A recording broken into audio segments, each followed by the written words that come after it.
choke you down just like a pill.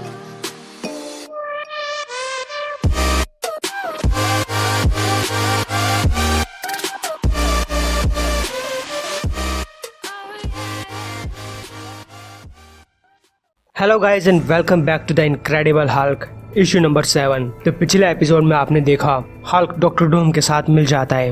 Hulk doctor Doom की मदद से बैनर को अपने आप से अलग कर लेता है। इसके बाद हल्क सिर्फ अकेले रहना चाहता है, लेकिन बैनर कुछ और ही चाहता है। वो अपने मिनियंस को हल्क की शांति को भंग करने के लिए भेजता है। इसलिए हल्क अमांडा की टीम को ज्वाइन कर लेता है ताकि वो डॉक्टर बैनर को ढूंढकर उसे मार सके। तो हल्क पहुंचता है डॉक्टर बैनर के आइलैंड पे, जहां उसका इतनी अच्छी तरीके से स्वागत नहीं होता। उन दोनों के बीच एक घमासान लड़ाई होती है, लेकिन उनकी लड़ाई के बीच में एक नया मोड़ तब आता है जब बैनर का गामा बॉम्ब फट जाता है। तो देखते हैं कि कौन जिंदा बच पाएगा।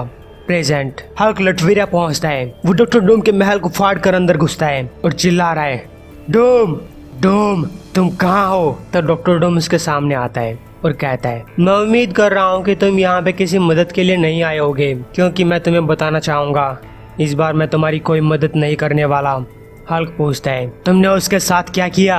जिस पे डॉक्टर डूम पूछता है, आज तुम काफी ज्यादा रेडियो एक्टिव हो रखे हो। जब से हमारी आखिरी मुलाकात हुई है तब से तुम आखिर कर क्या रहे हो? हल्क कहता है, बैनर मर चुका है, वो पागल हो गया था और मैंने उसे मार दिया। डॉक्टर डूम बोलता है, ओह ये तो कितना दर्दनाक है, बताओ ना मुझे इसके बारे में।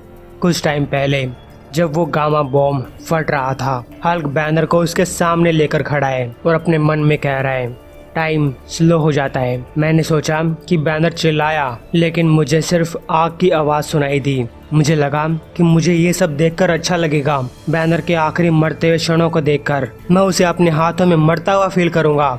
लेकिन यहीं सबसे पहले मेरी बैनर से मुलाकात हुई थी एक गामा बॉम्ब के फटने के टाइम पे, और यहीं हमारी आखिरी मुलाकात होगी।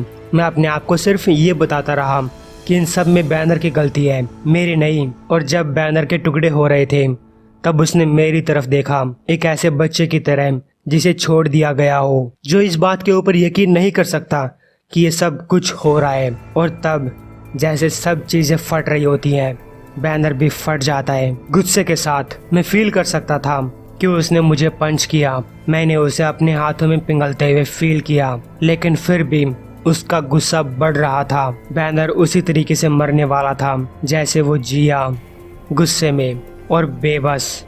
और जब आग उसके आर पार चली गई तो वो मेरे हाथों में लिक्विड में कन्वर्ट हो गया। धीरे धीरे उसकी जगह कुछ और मेरे हाथों में आ गया।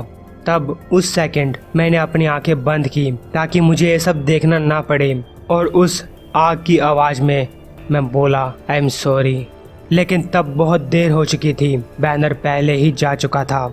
अमांडा और उसकी टीम भी दूर खड़े इस मंजर को देखते हैं। मिस्टर गोर कहता है, वेल बैनर हमारे रास्ते से हट गया, हमने अपना काम पूरा किया। अमांडा पूछती है, क्या तुम्हें कहीं पे हल्क दिखाई दिया? मिस्टर गोर बोलता है, नहीं, लेकिन मुझे नहीं लगता कि गामा बॉम्ब हल्क का कुछ बिगाड़ सकता है। लेकिन अमांडा वहाँ पे जाना चाहती है। वो रेडिएशन सूट्स और एक रेस्क्यू बोट मंगवाती है, जिसपे मिस्टर गोर बोलता है, क्या तुम पागल हो? तुम वहाँ पे जाने की सोच रही हो? आइलैंड पे पहुंचने के बाद मिस्टर गोर बोलता है, अगर इसकी वजह से मुझे कुछ भी हुआ तो मैं तुम्हें माफ नहीं करूंगा। और अमांडा मिस्टर गोर को हल्क को ढूंढने के लिए बोलती है। तभी एक हल्क आउट हो चुका जानवर मिस्टर गोर के ऊपर हमला कर देता है और उसे दबोचकर बोलता है, आसमान फट गया और अब हवा के अंदर आग की स्मेल आ रही है। तुमने हवा को क्यों जलाया? तुमने हमारे आइलैंड के साथ क्या किया? और तुमने हमारे फादर के साथ क्या किया? तो अमांडा बोलती है, यहाँ पे एक गामा बॉम्ब एक्सप्लोड हुआ था और मुझे लग रहा है कि तुम्हारा दिमाग सटक चुका है और इसीलिए तुम अभी तक मेरे हाथों मरने से बचे हुए हो, क्योंकि तुम्हारा चेहरा मेरी महल की दीवार पे लगा हुआ काफी अच्छा लगेगा। इस कुबड़े को छोड़ दो। तो वहाँ पे कुछ और जानवर भी आ जाते हैं। वो कहते हैं कि इस आइलैंड को ठीक करो, हवा को ठीक करो, इसे पहले जैसा बनाओ। अमांडा बोलती है, क्यों ना तब बात करें जब यहाँ पे रेडिएशन कम हो रखी हो। तभी अंदर ही अंदर अमांडा किलर रोबोट से कांटेक्ट करती है, लेकिन उन किलर रोबोट्स के अपने ही पंगे चल रहे हैं, क्योंकि कबीले वालों ने इन रोबोट्स को फाड़ दिया है। वो जानवर पूछते हैं, बैनर कहाँ है? अमांडा बोलती है, वो यहीं कहीं होगा, तुम जाकर उसे ढूंढ क्यों नहीं लेते। तभी उन लोगों को अपने सामने हल्क दिखाई देता है जो उस धमाके से बाहर निकला है। हल्क को जिंदा देखकर अमांडा बहुत खुश होती है, लेकिन बाकी जानवर हल्क से पूछते हैं बैनर कहाँ है, तुमने उसके साथ क्या किया है। हल्क कहता है बैनर यही है या फिर उसका बचा कुछ हिस्सा। वह अपने हाथ में पकड़ी हुई बैनर की राख को छोड़ देता है। एक जानवर बोलता है मुझे कुछ समझ नहीं आया, ये तो बस धूल है, फादर तो एक इंसान था, हमारा फादर कहाँ है। तब एक दूसरा जानवर बोलता है फादर मर चुका है, इसका मतलब है कि फादर मर चुका है। तो तीसरा जानवर बोलता है इसमें हमारी गलती है, ये हमारी वजह से हुआ, हम अपने फादर को नहीं बचा पाए, हम लोग बुरे हैं। तभी एकदम से वो अमांडा को पकड़ लेते हैं और बोलते हैं कि ये सब तुम्हारी वजह से हुआ, इन लोगों के टुकड़े टुकड़े कर दो। अमांडा हल्क से मदद मांगती है, लेकिन हल्क बोलता है तुम मुझे यहाँ पर लेकर आए थे ताकि मैं बैनर को रोक सकूं, और मैंने वैसा ही किया, मैंने कहा था कि मैं सिर्फ इतना ही करूँगा। ये बोलकर हल्क अमांडा को छोड़कर वहाँ से चला जाता है, जबकि अमांडा सिर्फ गालियां देती रह जाती है। इधर अमांडा का जहाज उस आइलैंड के पास पहुंच जाता है और एक रोबोट अमांडा से कांटेक्ट करके आगे की परमिशन मांगता है। तभी हल्क उस जहाज के ऊपर लैंड होता है और कुछ रोबोट्स के साथ लड़ने के बाद पैंट चुराकर भाग जाता है। Castle Doom Hulk doctor Doom से पूछ रहा है तुमने बैनर के साथ क्या किया। डॉक्टर डूम बोलता है लगता है कि मैंने उसके ऊपर अपना टाइम वेस्ट कर दिया, हम दोनों अपनी डील और भी अच्छी तरीके से कर सकते थे अगर तुमने मुझे पहले ही बता दिया होता कि तुम उसे मारने वाले थे। हल्क कहता है कि वो पागल हो गया था और मैं जानता हूँ कि इसमें तुम्हारा हाथ है। जब तुमने उसे मेरे दिमाग से बाहर निकाला, तुमने उसके साथ छेड़खानी की थी ना। हल्क डॉक्टर डूम के ऊपर हमला करने आता है, लेकिन डॉक्टर डूम बड़ी आसानी से उसे रोक लेता है और बोलता है डूम बहुत कुछ कर सकता है, लेकिन वो कभी साइंस के साथ छेड़छाड़ नहीं करता, और मैं कोई छोटा मोटा बच्चा नहीं हूँ जो बिना सोचे समझे प्रॉमिस करता है। मैंने वही किया जैसा हमारे बीच डील हुई थी, तुमने मुझे बैनर को अलग करने के लिए बोला था, अब अगर बैनर पागल हो जाता है तो इसमें मेरी क्या गलती है।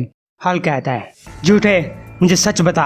वो डॉक्टर डूम के ऊपर अटैक करता है, लेकिन डॉक्टर डूम उसके हाथों को रोक लेता है, तो हल्क अपने सिर से उसके सिर को फोड़ देता है, जिस पे डॉक्टर डूम को गुस्सा आ जाता है। वो बोलता है तुम कह रहे हो कि बैनर पागल हो गया था, लेकिन मुझे तो ऐसा लग रहा है कि तुमने उसकी सच्चाई देखी थी, तुमने देखा कि वो हमेशा से कैसा था। अगर तुम नहीं होते, निर्दयी, सन की हर तरीके से डैमेज हो चुका, ठीक अपने फादर जैसा, और अब तक तुम उसको पागल होने से बचा रहे थे, तुम उसके गुस्से के बाहर निकलने का जरिया थे, तुम उसके बहाने बनकर बाहर आते थे, लेकिन जब एक बार तुम मुझसे अलग हो गए तब वो अपनी गलतियां किसी दूसरे के ऊपर नहीं मर सकता था। हल्क फिर से हमला करता है, लेकिन डॉक्टर डूम गायब होकर उसके पीछे से आता है और बोलता है कुछ लोग अकेले नहीं रह सकते, बैनर भी उन्हीं लोगों में से एक था। तो हाँ, तुम सही कह रहे थे कि तुमने उसको मार दिया, तुमने उसको यहाँ इसी लैब में मार दिया था। मैं तो बस खुश हूँ कि मैं तुम्हारे काम आ पाया।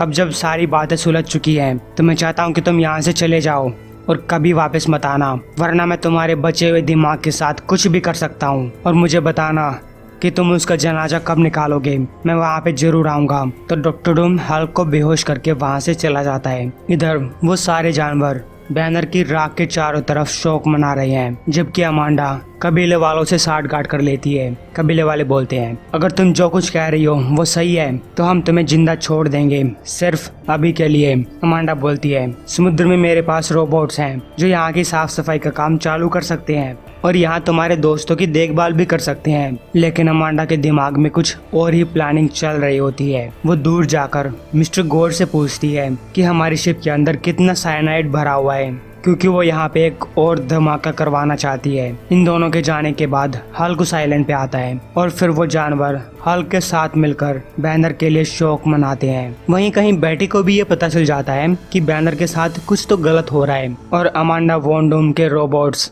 इस आइलैंड पे मौजूद सारे हल्क आउट जानवरों को एक एक करके पकड़ने लगते हैं।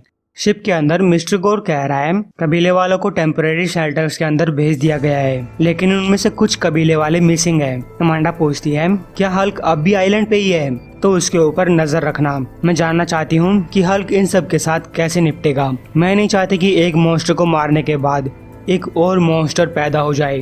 तब अमांडा दारू की बोतल उठाकर जाने लगती है, जिसपे मिस्टर गोर बोलता है कि मैं तुम्हारे साथ पी सकता हूँ। तो अमांडा बोलती है कि तुम संभाल नहीं पाओगे, मैं इस कमरे के अंदर जा रही हूँ और चाहे कुछ हो जाए, तुम्हें रडार के अंदर कुछ भी दिखाई दे, सुबह से पहले दरवाजा मत खोलना।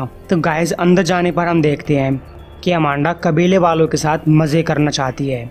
इधर हल्क आइलैंड पे अकेला बचा है। वो अपने मन में कह रहा है, हालांकि उसकी मौत मेरे हाथों में हुई थी, हालांकि मैंने उसे अपने हाथों में गायब होते हुए देखा था, लेकिन मुझे अब भी यकीन नहीं हो रहा कि वो सच में जा चुका है। जब मैं अपनी आंखें बंद करता हूँ तो ऐसा लगता है कि मैं उसे सुन पा रहा हूँ, और जब मैं अपनी आंखें खोलता हूँ तब यह आवाज़ और भी तेज हो जाती है।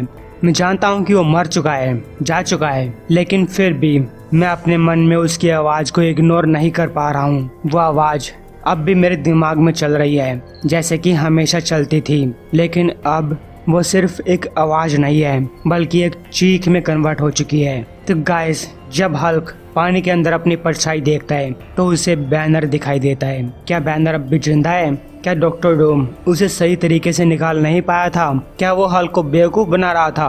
वो सब कुछ आगे आने वाली कहानी में पता चलेगा।